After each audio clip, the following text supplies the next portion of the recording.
News 18 ગુજરાતીને હું છું લુબના ખાન। રાજ્ય સરકારની કેબિનેટ બેઠક પૂર્ણ થઈ છે। જીતુ વાઘાણી પ્રેસ કોન્ફરન્સ કરી રહ્યા છે। સીધા જઈશું ત્યાં। આ વટ હુકમની અંદર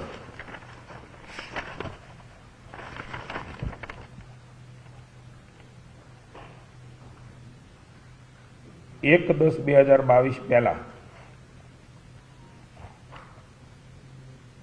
જે બાંધકામો હતા એના ઇમ્પેક્ટ ફીનો કાયદેસરતાનો લાભ એ મળવાનો છે। એમ કહીશ કે ગેરકાયદેસરના અભિશાપમાં અને કોર્ટના કે અન્ય અરજીઓના આધાર ઉપર એનું બાંધકામ તૂટી જાય ને ભયના ઓથાર નીચે એમને રહેવાનું થતું।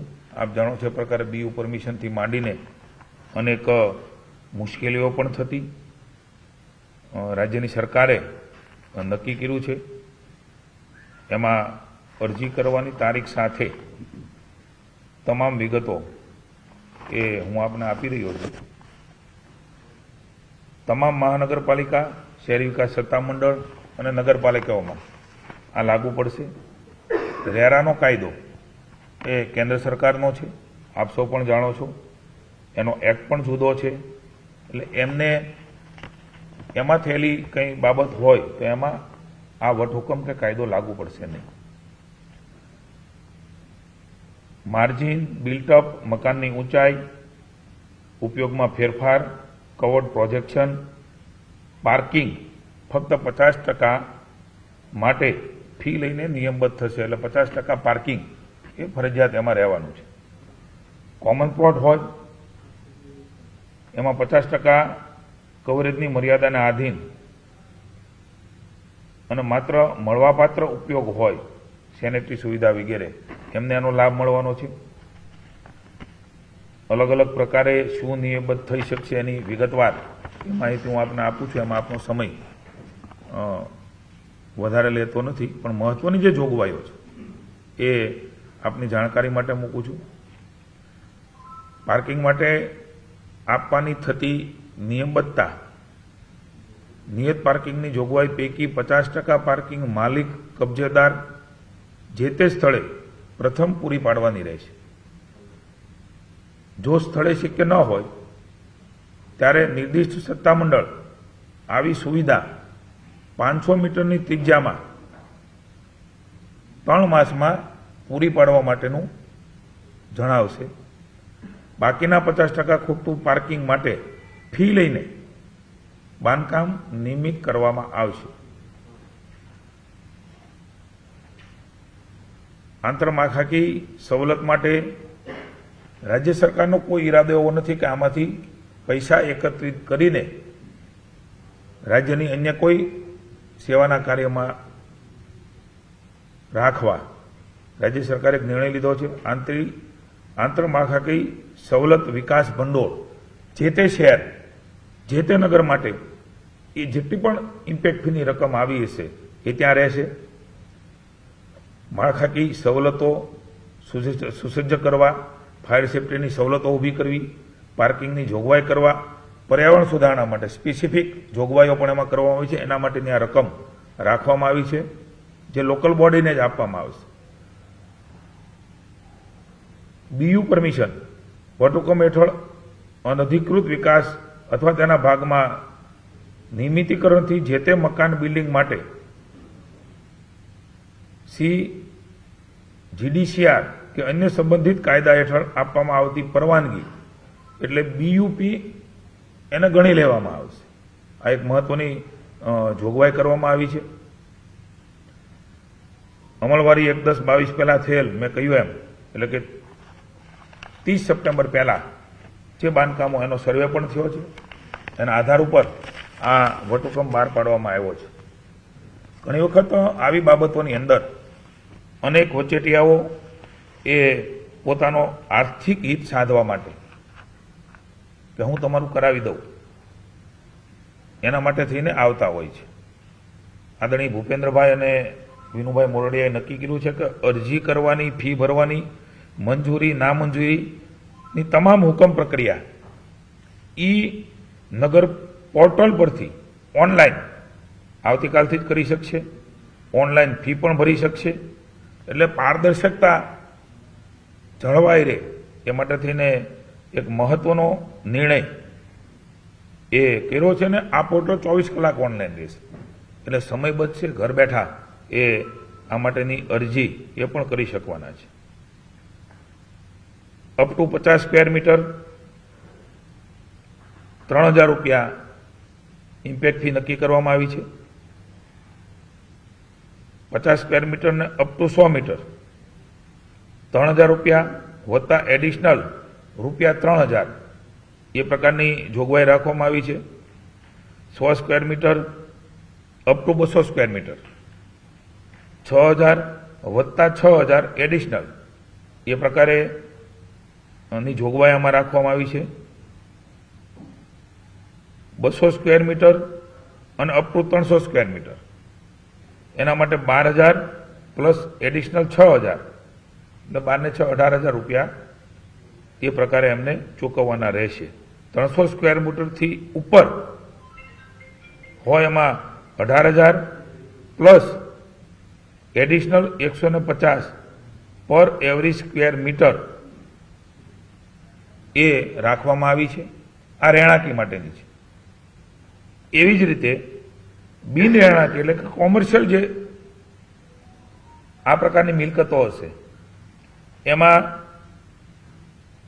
જે રહેણાંકમાં જોગવાઈ છે એનાથી ડબલ એટલે કે જ્યાં 50 સ્ક્વેર મીટરની છે ત્યાં 6000, 50 થી 100 સુધી છે ત્યાં 12000, 100 થી 200 છે ત્યાં 24000, 200 થી 300 છે ત્યાં 36000 અને 300 ની મેં હમણાં વાત કરી પ્રમાણે 36000 વત્તા 300 ચોરસ મીટર છે 150 રૂપિયા હતા એના ડબલ કરીને 300 ચોરસ મીટર કરવામાં આવેલ છે. ખૂટતા પાર્કિંગ માટેની પણ રકમની જોગવાઈ રાખવામાં આવી છે. રહેણાંકના કિસ્સામાં ખૂટતા પાર્કિંગ માટે 15% જંત્રીના એમની જોગવાઈ કરવામાં આવી છે. બિન રહેણાંકી કિસ્સામાં ખૂટતા પાર્કિંગ માટે 30% જોગવાઈના જંત્રીના જોગવાઈ કરવામાં આવેલ છે. અરજી કરવા માટે 4 માસનો સમયગાળો આપવામાં આવ્યો છે. બાંધકામ નિયમિત કરવા માટે ભરવાની થતી ફી અંગેનો હુકમ 6 માસ અરજીની તારીખથી રાખવામાં આવ્યો છે. ફી ભરવા માટે 2 માસ જાણ થયેથી રાખવામાં આવ્યો છે. અરજી નામંજૂર કરવા માટે 6 માસ અરજીની તારીખથી એ કરવામાં આવ્યો છે. એપેલેટ ઓફિસર સમક્ષ અપીલ કરવા ઝોન પાડીને અમદાવાદ, સુરત, રાજકોટ કે વડોદરામાંનો કોઈ અરજી અમાન્ય રહે તો એમને ન્યાય મળી રહે એમના માટે થઈને એક એપેલેટ ઓથોરિટી એની પણ જોગવાઈ કરવામાં આવી છે અને ઝોન વાઇઝ કરી છે જેથી મુશ્કેલી એ ખાસ કરીને ન પડે લોકોને એમની પણ ચિંતા કરી છે. 60 દિવસ વધારાના 60 દિવસ નામંજૂરી કે મંજૂરીના હુકમથી એપેલેટ ઓફિસરે કરવાની રહેશે. 500 મીટરના અંતરમાં પાર્કિંગ માટે એટલે કે ખૂટતા પાર્કિંગ માટે 3 માસ હુકમના તારીખથી એ વ્યવસ્થા કરવાની રહેશે. હું વિનંતી કરું છું રાજ્ય સરકાર વતી કે જે લોકો આના માટે એલિજિબલ છે એ લોકો ખૂબ મહત્વનો આ જોગવાઈનો વટહુકમ જનતા જનાર્દન માટે સામાન્ય મધ્યમ વર્ગ, ગરીબ, 1 રૂમ 2 રૂમ એ પ્રકારના રહેતા હોય એવાને પણ કંઈક વધારાનું બાંધકામ કર્યું હોય તો એ અધિકૃત કરી શકશે. એટલે ભવિષ્યમાં કોઈ કોર્ટમાં અરજી કરે, કોઈ અન્ય લોકો અરજી કરે તો તંત્રને એ કરવાની ફરજ પડતી હોય છે. એટલે અમારી વિનંતી છે કે તમામ જે લોકો અનધિકૃત બાંધકામ જે કાયદાની જોગવાઈમાં કરી શકે એમ છે એણે તુરત જ કરાવી લેવા માટે રાજ્યની સરકાર આ નિર્ણય કર્યો છે. સાથે સાથે સેક્શન 5માં આખો જે વટહુકમ છે એમાં એક મહત્વની જોગવાઈ એ રાજ્યની સરકાર દ્વારા કરવામાં આવી છે. ઘણી બધી નોટિસો એ આપવામાં આવી છે. એ તમામ નોટિસો એ નલ એન્ડ વોઇડ થાય છે. એનું કોઈ ઔચિત્ય રહેતું નથી. જે જોગવાઈઓ જેટલા માસ માટે આપવામાં આવી છે એ દરમિયાન તંત્ર દ્વારા કોઈ પણ કાર્યવાહી નોટિસ આપી હોય છતાં પણ એ ફાડવાની કાર્યવાહી કરવામાં આવશે નહીં.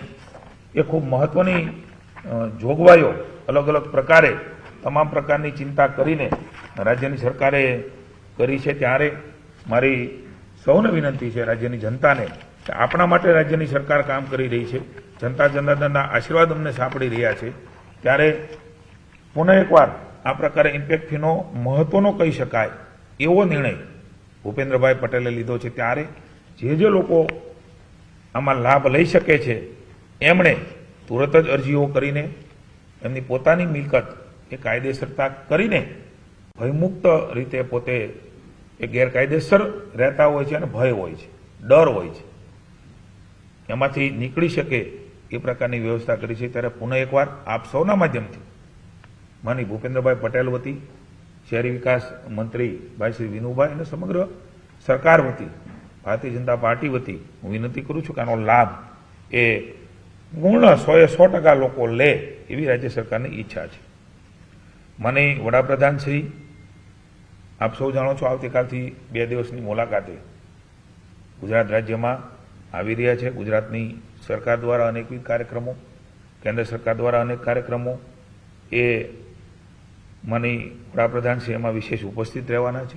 ખાતમુહૂર્તને લોકાર્પણો પણ રાજ્યમાં અલગ અલગ જગ્યાઓ પર કરશે. 15,670 કરોડના પ્રોજેક્ટનું લોકાર્પણ અને શિલાન્યાસ એક ઐતિહાસિક કહી શકાય એ પ્રકારનું કામ માની વડાપ્રધાન નરેન્દ્રભાઈ મોદી અને આપણા મુખ્યમંત્રી માની ભૂપેન્દ્રભાઈની વિશેષ ઉપસ્થિતિમાં થવાનું છે. અલગ અલગ પ્રકારના કાર્યક્રમોની વિગતો આપની સમક્ષ છે જ. ડિફેન્સ એક્સપો એ ગુજરાત માટે ગૌરવ છે, દેશ માટે ગૌરવ છે અને 5,500 કરોડથી પણ વધારે એમઓયુ એ ગુજરાત માટે થયા છે. સ્વનિર્ભર, આત્મનિર્ભર બને એમના માટે થઈને ડિફેન્સ વિભાગ માની રાજનાથસિંહના નેતૃત્વમાં આદરણીય વડાપ્રધાનના માર્ગદર્શન નીચે ખૂબ મોટો એચિવમેન્ટ પ્રાપ્ત કરી રહ્યા છે. ત્યારે આપણા સૌ માટે, ગુજરાત માટે ખૂબ મહત્વનું આ ડિફેન્સ એક્સપો થઈ રહ્યો છે. એમાં પણ માની વડાપ્રધાનશ્રી સામેલ થવાના છે.